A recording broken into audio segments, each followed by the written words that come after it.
오늘은 로마서 11장 13절부터 24절까지 말씀입니다. 제목은 뿌리가 너를 구원한다.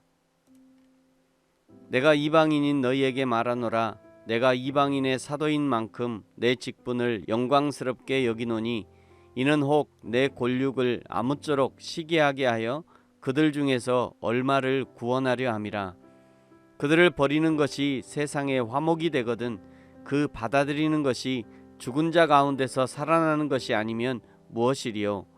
제사하는 처음 익은 곡식가루가 거룩한즉 떡덩이도 그러하고 뿌리가 거룩한즉 가지도 그러하니라. 또한 가지 얼마가 꺾였는데 돌감람나무인 내가 그들 중에 젖붙임이 되어 참 감람나무 뿌리의 진액을 함께 받는 자가 되었은즉 그 가지들을 향하여 자랑하지 말라. 자랑할지라도 내가 뿌리를 보존하는 것이 아니요 뿌리가 너를 보존하는 것이니라. 그러면 내 말이 가지들이 꺾인 것은 나로 젖붙임을 받게 하려 함이라 하리니 옳도다. 그들은 믿지 아니함으로 꺾이고 너는 믿음으로 섰느니라. 높은 마음을 품지 말고 도리어 두려워하라. 하나님이 원 가지들도 아끼지 아니하셨은즉 너도 아끼지 아니하시리라. 그러므로 하나님의 인자하심과 준엄하심을 보라. 넘어지는 자들에게는 준엄하심이 있으니 너희가 만일 하나님의 인자하심에 머물러 있으면 그 인자가 너희에게 있으리라. 그렇지 않으면 너도 찍히는 바 되리라. 그들도 믿지 아니하는데 머무르지 아니하면 젖붙임을 받으리니 이는 그들을 젖붙이실 능력이 하나님께 있음이라. 내가 원 돌감람나무에서 찍힘을 받고 본송을 거슬러 좋은 감람나무에 젖붙임을 받았으니 원 가지인 이 사람들이야 얼마나 더 자기 감람나무에 젖붙임을 받으리야. 아멘. 이사야의 때에나 바울의 때에나 우리가 살아가는 지금이나 여호와 하나님을 대하는 인간의 태도는 변함이 없습니다.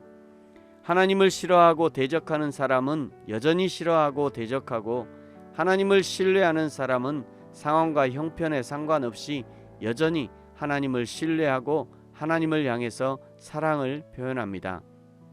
이사야 때 바알에 무릎 꿇지 않았던 7천의 믿음의 사람들이 있었다면 지금도 세상에 무릎 꿇지 않은 믿음의 사람들은 존재하는 것입니다.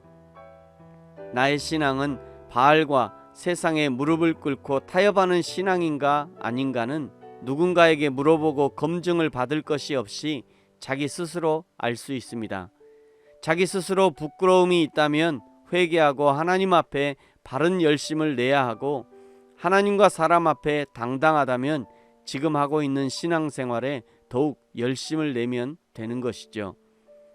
이스라엘은 하나님 앞에 부끄러운 신앙생활을 했습니다. 이스라엘 민족은 자아도취와 자기만족에 빠져 성부 하나님이 보내신 성자 예수님도 알아보지 못하고 오히려 예수님을 십자가에 죽이기까지 했습니다. 그 덕분에 이방인에게 복음이 흘러갔고 바울은 이방인의 사도가 되었다고 1절에 말하죠. 그러나 여전히 바울 속에 자기 민족 이스라엘이 구원받기를 소망하고 있습니다. 14절을 보십시오. 그들 중에 얼마라도 구원하려 함이라. 그러면서 이방인들을 17절에 돌감람나무에 비유하고 참감람나무에 젖붙임을 받았는데 그 참감람나무는 18절 뿌리가 너를 보존하는 것이라 설명합니다. 그러면서 이방인들에게 교만하지 말 것을 경고하지요. 21절 하나님이 원 가지들도 아끼지 아니하셨은즉 너도 아끼지 아니하시리라. 왜냐하면 하나님이 얼마든지 원 가지인 이스라엘 사람들을 원래 나무인 좋은 감람나무에 다시 젖붙일 수 있기 때문이라고 24절에 말씀합니다. 중요한 것은 좋은 가지인가 젖붙임을 받은 가지인가가 중요한 것이 아니라 이제 젖붙임을 받은 후 어떻게 할 것인가가 중요합니다. 20절에 말씀합니다. 옳도다. 그들은 믿지 아니함으로 꺾이고 너는 믿음으로 섰느니라. 높은 마음을 품지 말고 도리어 두려워하라. 높은 마음을 품지 말고 도리어 두려워하라 말씀하시는 것이죠. 겸손하라는 것입니다. 뿐만 아니라 자라서 꽃을 피우고 열매를 맺을 수 있도록 해야 할 것을 말씀하는 것입니다. 날마다 진액만 빨아먹어서는 안 되는 것이죠. 꽃을 피워야 합니다. 열매를 맺어야 합니다. 햇빛 좋은 날에는 부지런히 광합성을 해서 양분을 뿌리에 내려보내야 하는 것이죠. 이것은 성도와 교회의 관계에서도 마찬가지입니다.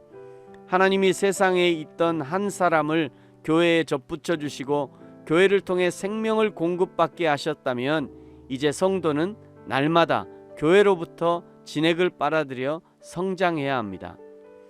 가지와 잎만 무성한 성장이 아니라 때가 되면 꽃을 피우고 열매를 맺어야 합니다.